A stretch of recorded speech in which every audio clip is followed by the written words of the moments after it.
Nous sommes tous un. On entend beaucoup cette phrase dans le domaine spirituel, pensant que c'est juste une phrase philosophique comme ça. Mais pour moi, c'est vraiment l'essence même en fait de notre existence et de la compréhension en fait. Et j'ai l'impression que pas grand monde comprend sa signification réelle. Donc aujourd'hui, je vais faire une vidéo dessus. Donc cette vidéo parlera principalement sur notre origine cosmique primordiale, de l'interconnexion de toutes choses, et aussi je parlerai un peu de ma conception du divin. Donc, nous sommes animés par la même conscience unifiée. Certains l'appellent Dieu, la source, le grand tout, le créateur. Peu importe. En réalité, c'est pour parler de la même entité, que l'on ait conscience ou non. Je préfère l'appeler la source car le mot Dieu, c'est comme si on l'a ou le personnifie, alors que qu'en soit, pour moi, c'est plus une force énergétique. C'est l'essence même de toute vie, qui n'a pas de forme, mais en même temps qui épouse toutes les formes, à la fois,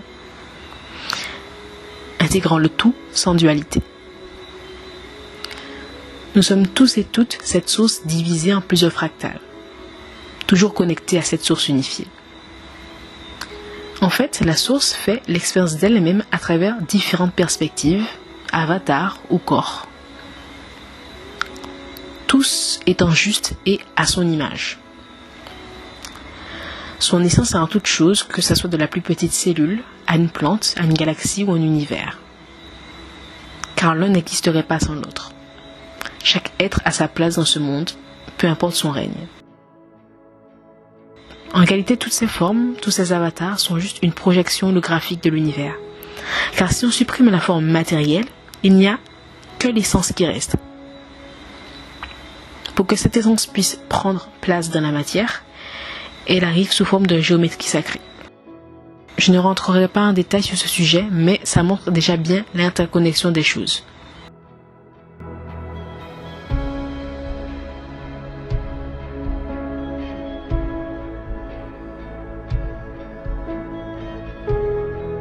Prenons l'exemple de nous humains. On a tendance à se sentir séparés d'autrui par peur, par manque d'amour ou par ignorance. En oubliant que nous sommes tous et toutes la même chose. Nous avons toutes la même essence.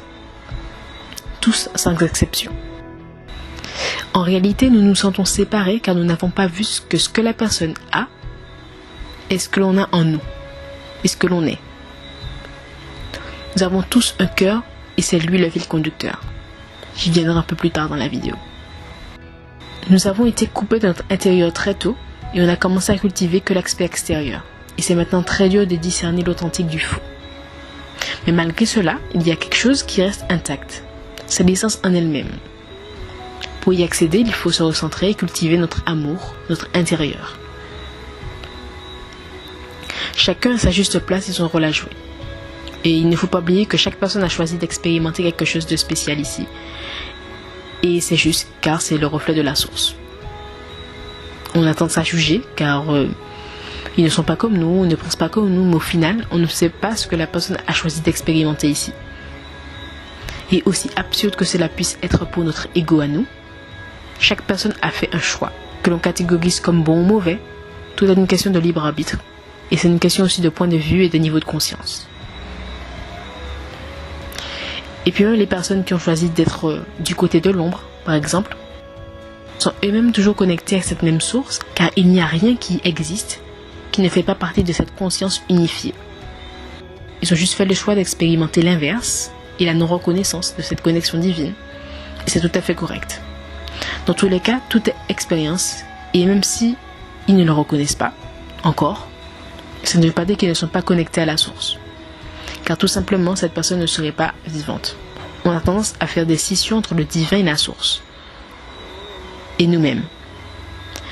Alors que nous sommes elle en soi. Encore une fois, c'est une question de niveau de conscience. Peu importe, dans l'univers, tout revient à sa juste place, car c'est sans cesse un jeu d'équilibre. J'adore ma citation, qui est que tout est juste, car tout se réajuste.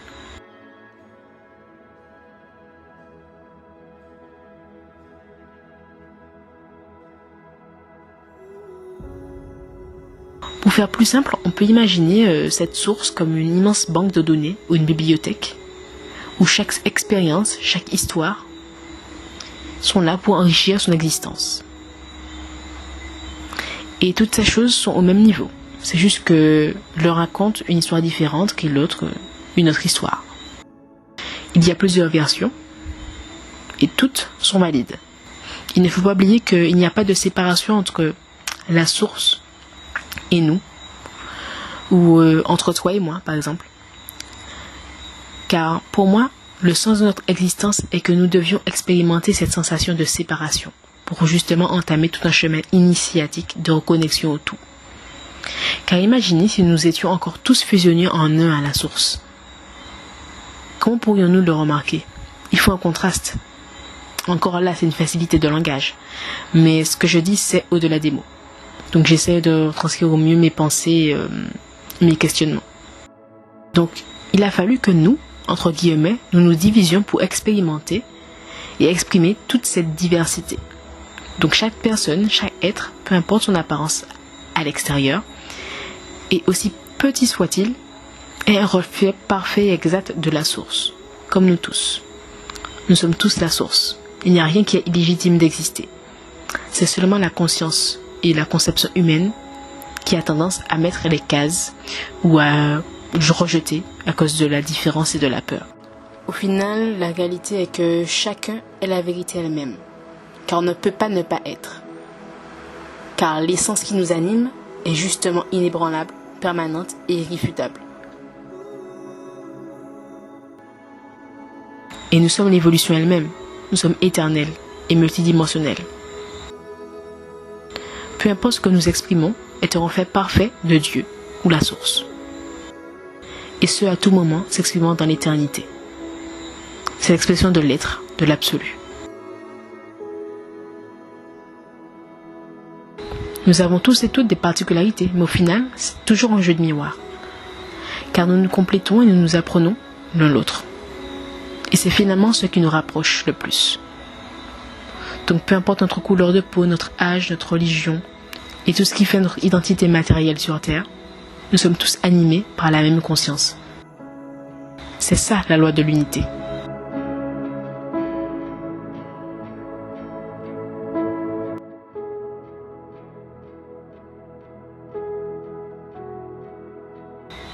Car regardez, dans cet univers, il y a plusieurs galaxies.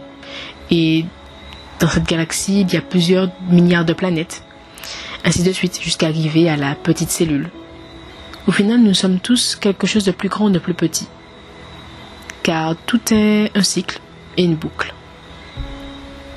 Comme on dit, as above, so below, as within, so without, as the universe, so the soul. Nous savons que tout est énergie et vibration.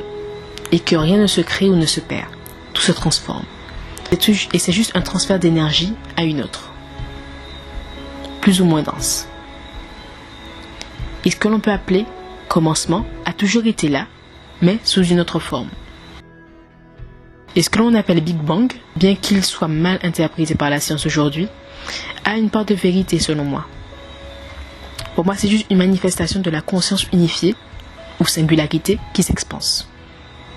Il n'a pas fini de s'expanser. L'univers est en constante expansion. Et justement, cette expansion, ce sont des vibrations, de l'énergie. Et même ce qu'on appelle le vide est juste de l'énergie que l'on nomme l'éther. Mais encore là, c'est le sujet d'une autre vidéo.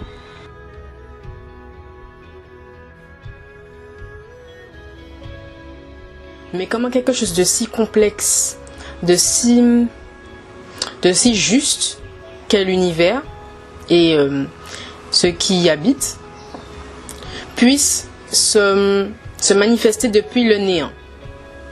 Et en fait, le néant, c'est en fait une autre forme d'énergie. Parce que ce qu'on appelle le néant, en tout cas pour ce que la majorité des gens pensent, c'est que c'est le rien, le vide intersidéral.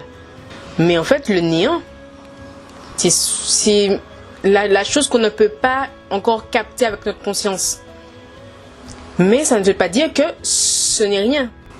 C'est pour ça que l'on dit que rien ne se perd, rien ne se crée, tout se transforme. Et quand on dit que la lumière soit, c'est en fait du coup la manifestation de cette singularité, on va dire ce commencement entre guillemets, voilà, qui s'est expansé. Et elle s'expanse sous forme lumineuse. C'est toujours de l'énergie, des vibrations, mais voilà, c'est quelque chose de impalpable à l'œil nu, mais qui est partout, qui anime tout en fait. Une fois qu'on a compris que l'univers que l'on connaît est juste une manifestation de notre être intérieur, sous notre échelle, on a compris que on ne fait qu'un en fait. Nous sommes l'univers en fait. Il faut juste comprendre le mécanisme et comprendre l'essence pour essayer à manier l'énergie. C'est comme ça qu'on devient co-créateur. Un co-créateur conscient, attention, parce que nous sommes toujours co-créateurs, toujours, en tout temps. C'est juste que l'on est plus ou moins conscient. Et la majorité du temps, surtout l'humain, c'est surtout subconscient en fait. Voilà.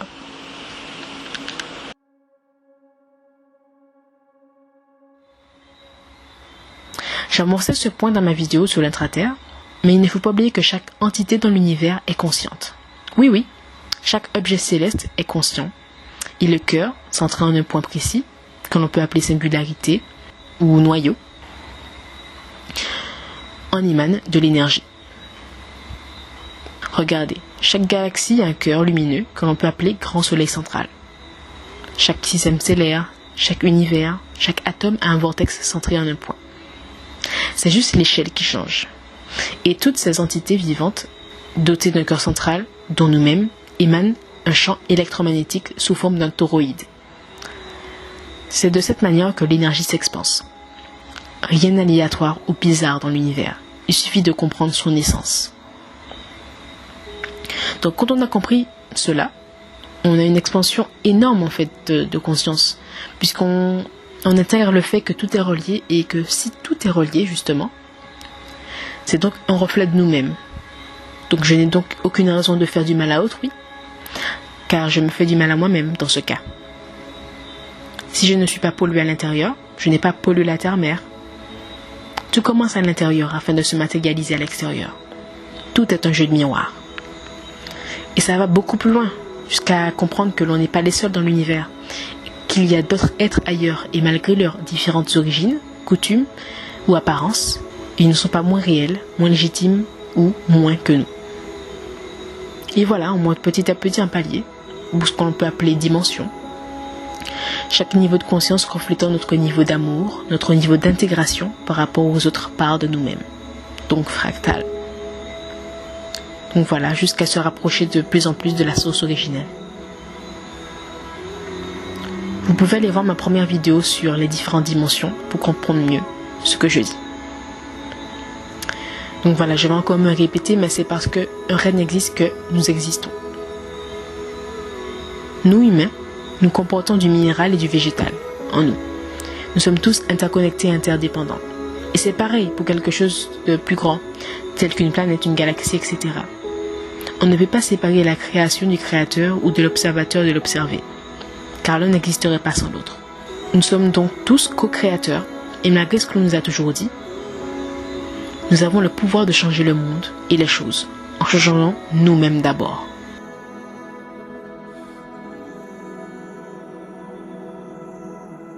Donc voilà, j'espère que cette vidéo vous a plu. Voilà, je voulais vraiment partager ma prise de conscience et ma compréhension de la chose concernant la loi de l'unité. Et du coup, voilà, j'espère que ça vous a plu.